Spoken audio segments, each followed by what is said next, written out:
डॉक्टरनी बहू, दिल छू लेने वाली शिक्षाप्रद कहानी।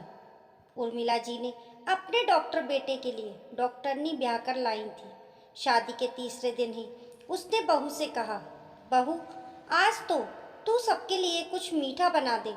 बहू बोली, मम्मी जी मुझे कुछ नहीं बनाना आता, इसलिए आप मुझे रसोई में ना भेजें तो ही अच्छा है। उर्मिला जी बोली, तुम्हारी माँ ने तुम्हें कुछ भी नहीं सिखाया क्या बहू? ये सुनकर बहू को गुस्सा आया, मगर गुस्से को दबाते हुए बोली, हमारे घर में नौकर खाना बनाते हैं मम्मी जी।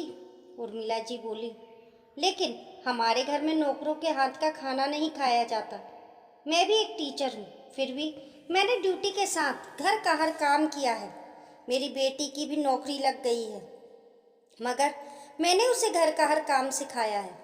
बहू बोली, क्या आपने अपने बेटे को भी घर का काम सिखाया है मम्मी जी? उर्मिला जी बोली, वो पुरुष है, उसे औरतों वाले काम क्यों सिखाऊंगी? बहू बोली, मैं भी आपके बेटे की तरह डॉक्टर हूँ, उसके बराबर कमाऊंगी, फिर मैं घर के काम क्यों करूँ?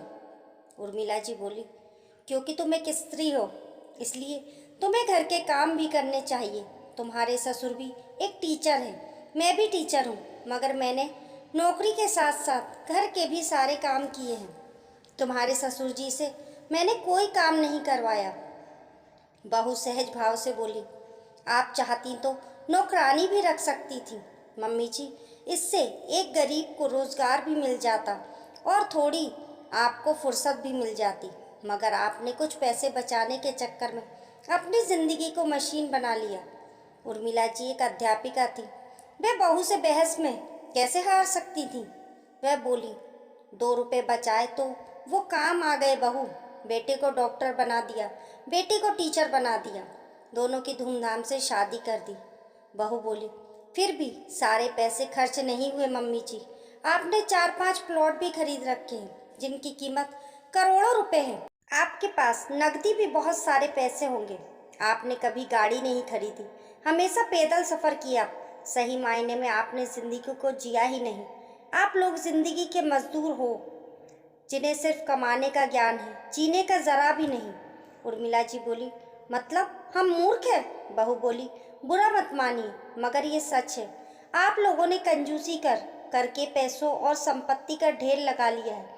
आपके और पापा जी के रिटायरमेंट पर भी बहुत सारे पैसे मिलेंगे। वे सब मेरे और आपके इकलौते बेटे के काम आएंगे, क्योंकि जवानी में आप खर्च नहीं कर पाए तो आप इस उम्र में क्या खर्च करोगे?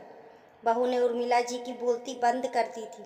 अब उसे कोई जवाब ही नहीं सूझ रहा था, इसलिए वह झल्लाकर बोली, बहू कुछ नहीं बनता तो मत बना, मगर फालतू के तर्क देकर दिमाग खराब मत कर।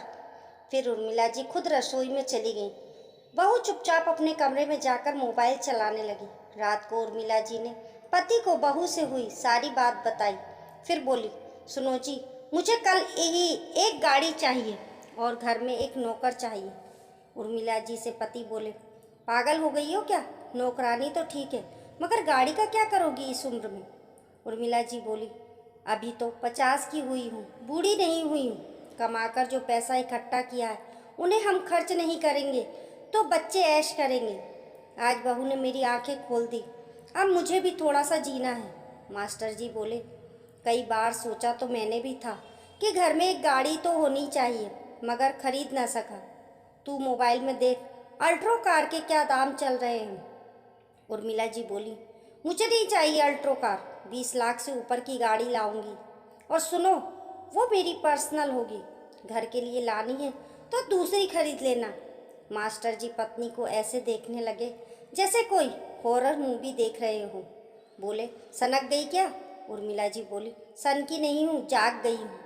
ड्यूटी और घर के काम में उलझकर सारी उम्र गुजार दी, अब थोड़ी सी जीना चाहती हूँ। मास्टर जी कुछ बोले नहीं, मगर मन ही मन अपनी बहुरानी बहू को कोस रहे थे। दोस्तों, आपको ये कहानी कैसी लगी कमेंट करके ज़रूर बताइए। लाइक और शेयर करें और हमारे यूट्यूब परिवार का हिस्सा बनने के लिए चैनल को सब्सक्राइब करें। मिलते हैं फिर एक नई कहानी के साथ।